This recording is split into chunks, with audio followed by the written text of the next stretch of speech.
한국이 정말 인구가 너무 많은 나라일까? 실질 인구 밀도의 진실. 안녕하세요, 여러분. 오늘은 아주 흥미로운 주제를 가지고 왔습니다.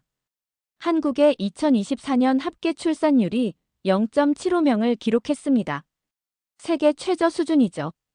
그런데 동시에 한국의 인구 밀도는 515명으로 세계 27위입니다.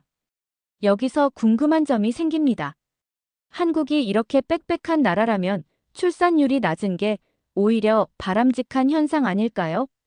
아니면 정말로 인구가 너무 많은 걸까요? 오늘 이 영상을 보시면 여러분이 알고 있던 인구 밀도에 대한 상식이 완전히 뒤바뀔 것입니다. 먼저 한국의 인구 밀도를 다른 나라와 비교해 보겠습니다. 한국 515명, 캐나다 4명, 호주 3.5명. 엄청난 차이죠? 한국이 캐나다보다 약 130배, 호주보다 150배 높습니다. 그런데 여기서 함정이 있습니다. 이 수치들은 모두 전체 국토 면적을 기준으로 계산된 것입니다. 캐나다의 경우 국토 면적이 998만 4,670제곱킬로미터입니다. 하지만 캐나다 인구의 72%가 미국 국경 150km 이내에 집중되어 있습니다. 북극 지역은 사실상 사람이 살 수 없는 땅이죠. 호주도 마찬가지입니다. 국토 면적은 768만 2,300km이지만 인구의 거의 대부분이 동남쪽 해안에 몰려 살고 있습니다. 내륙의 광대한 사막 지역은 거주 불가능한 지역입니다. 그렇다면 실제로 사람이 살 수 있는 땅을 기준으로 인구 밀도를 계산하면 어떨까요? 한국의 경우 국토의 70%가 산지입니다. 실제 거주 가능한 지역은 약 30%에 불과합니다.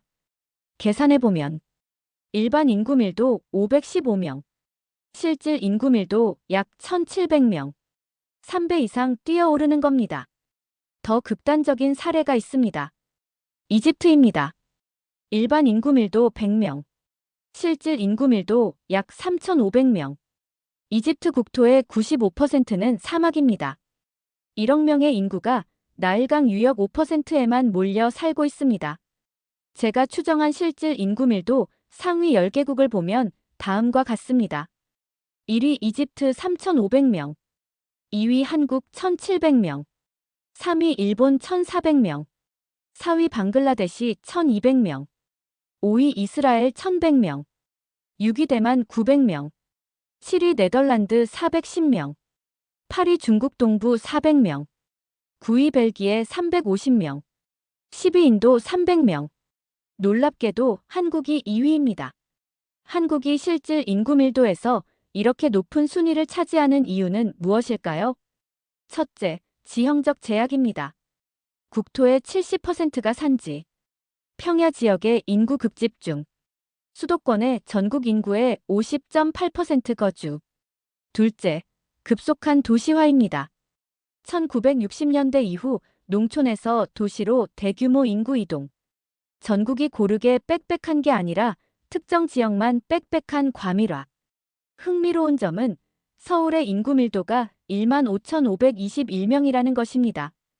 이는 호주 최대 도시인 시드니 433명의 35배가 넘는 수치입니다. 그렇다면 한국의 초저출산 현상을 인구 밀도로 설명할 수 있을까요? 흥미롭게도 인구 밀도와 출산율 사이에는 명확한 상관관계가 없습니다. 고밀도 고출산 방글라데시 1,173명, 출산율 2.0명. 고밀도 저출산 한국 515명, 출산율 0.75명. 저밀도 고출산 아프리카 여러 국가들. 저밀도 저출산 캐나다, 호주도 출산율 1.5명 내외. 결국 출산율은 인구 밀도보다는 경제적 요인, 사회 시스템, 문화적 요인에 더 큰 영향을 받는 것으로 보입니다. 결론적으로 한국의 인구가 너무 많다기보다는 잘못 분포되어 있다는 표현이 더 정확합니다. 문제는 절대적 인구수가 아니라 수도권 과집중, 지방 소멸, 불균등한 공간 활용, 이런 구조적 문제입니다. 실제로 한국의 인구는 2020년 5,184만 명을 정점으로 이미 감소하기 시작했습니다. 2072년에는 3,622만 명으로 줄어들 전망입니다. 앞으로 50년 후에는 지금과 정반대로 인구가 너무 적다고 걱정하고 있을지도 모릅니다. 여러분은 어떻게 생각하시나요?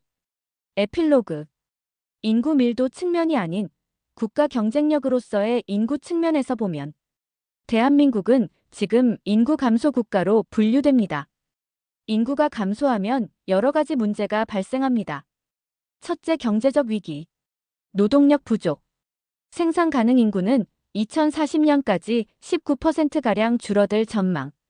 경제활동 위축으로 국민이 나눌 파이 축소. 사회보장제도 붕괴. 2070년 중위 연령 62세 초과 총인구의 절반이 62세 이상. 국민연금 건강보험 재정 위기. 둘째, 지역 소멸. 소멸 위험 지역 급증. 전국 228개 시군구 중 121곳 53.1%의 소멸 위험 지역. 2대 도시인 부산마저 소멸 위험 지역 포함. 악순환 구조. 인구 감소는 일자리 감소로 청년 유출로 고령화 가속으로 생활여건 악화로 이어집니다. 셋째, 인구 구조 3대 위험. 절대 인구 문제, 연령 구조 고령화, 지역 소멸 등 3대 위험. 절대 인구 2020년 5,184만 명, 2070년 3,766만 명 예상. 고령화 부양 부담 급증. 지역 소멸 국토 균형 발전 위기. 미래 세대 부담. 2030년대 청년들이 급격한 노인 부양 부담과 축소된 경제 기반을 마주하게 될 전망. 그렇다면 대책은 없을까요? 다음과 같은 대책도 생각해 볼 수 있습니다. 기술 혁신 통한 극복. 혁신과 노동 생산성으로 1인당 소득 증가 가능. AI 등 첨단 기술로 기존 상식 변화 가능. 고령화의 기회 전환. 고령자가 노동 소비 시장에 계속 참여하면 위기가 기회로. 한국의 인구 감소 문제는 단순한 숫자, 감소를 넘어 사회 전반의 구조적 변화를 요구하는 복합적 위기입니다. 저출산은 단일 문제가 아니라 경제사회적 이슈가 복합된 문제이자 구조적 문제로서 해결하기가 그만큼 쉽지 않습니다. 하지만 기술 혁신과 사회 시스템 개편을 통해 축소 사회에 적응하는 새로운 모델을 만들어갈 수 있다면 위기를 기회로 전환할 가능성도 남아 있습니다. 핵심은 인구 감소 속도를 늦추면서 동시에 변화하는 인구 구조에 맞는 사회 시스템을 선제적으로 구축하는 것입니다. 댓글로 의견을 나눠주세요.